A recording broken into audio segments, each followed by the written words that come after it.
Hello everyone, সবাই কেমন আছো? আশা করি খুব ভালো আছো। আজকের ভিডিওটা খুব ইন্টারেস্টিং হতে চলেছে, কারণ আজকে এসেছি বনবিথি, আর এখানে কিভাবে আসবে, কীরকম কি ফুডিং লজিং সব তোমাদের সাথে শেয়ার করবো। ভিডিওটা পুরোটা কিন্তু অবশ্যই দেখো।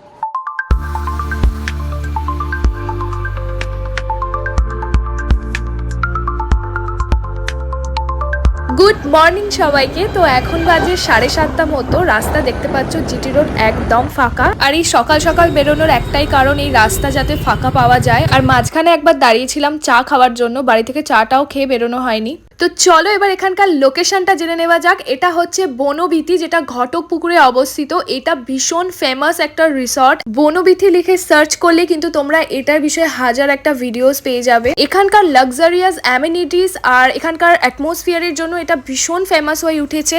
এই জায়গাটা ভীষণভাবে ইকো ফ্রেন্ডলি, এত সুন্দর সুন্দর ফুল গাছ লাগানো যে অর্ধেক ফুল গাছের আমি নামই জানি না। এই জায়গাটা কিন্তু ফ্যামিলি, ফ্রেন্ডস গ্রুপ আর কাপলসদের জন্য একদম পারফেক্ট একটা জায়গা। এটা নিয়ে কিন্তু আমার সেকেন্ড টাইম এখানে আসা। এর আগে আমি আমার ফ্যামিলির সাথে এসেছিলাম, মা, বাবা, বোন, গৌরব সবাই ছিল। ক্লিপসটা কিন্তু রেস্টুরেন্টের ওপর থেকে সিঁড়িতে দাঁড়িয়ে নেওয়া। এই ক্লিপসগুলো নিচটা পুরো ফুল গাছে ভর্তি, আর ওই দিকটা হচ্ছে পার্ক এরিয়া, ভীষণ সুন্দর সাজানো। আর এটা হচ্ছে রেস্টুরেন্টের ভেতর থেকে এই ভিউটা আসে।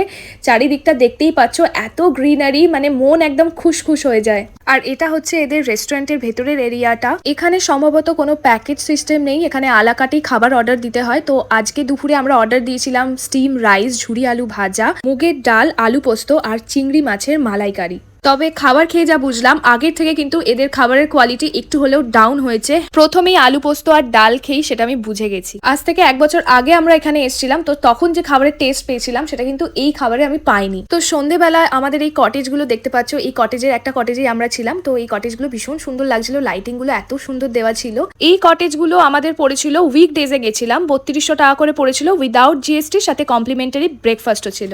আর এখানে একটা দারুণ ব্যাপার কি, এখানে নিজস্ব বেকারি থেকে এই কেকগুলো বেক হচ্ছে। সামনেই একটা বেকারি শপ রয়েছে, সেখান থেকে এই ব্ল্যাক ফরেস্ট কেকটা অর্ডার দিয়েছিলাম, দারুণ খেতে এক কথায়। আর রাতে অর্ডার করেছিলাম স্টিম রাইস আর চিলি চিকেন। চিলি চিকেনটা বেশ ভালোই করেছিল, ঝাল ঝাল যেরকম হয়। কলকাতার এত কাছে এত সুন্দর একটা জায়গা, উইকেন্ডের জন্য কিন্তু একদম দারুণ, পারফেক্ট। এই রিসর্টটা কিন্তু টাকি সোনার বাংলা যেটা আছে, সেই যাওয়ার পথেই কিন্তু এই রিসর্টটা পড়ে। তো নেক্সট ডে একটু সকাল সকালেই উঠে পড়েছিলাম, কারণ কমপ্লিমেন্টারি টাইম এখানে 9:30 পর্যন্ত।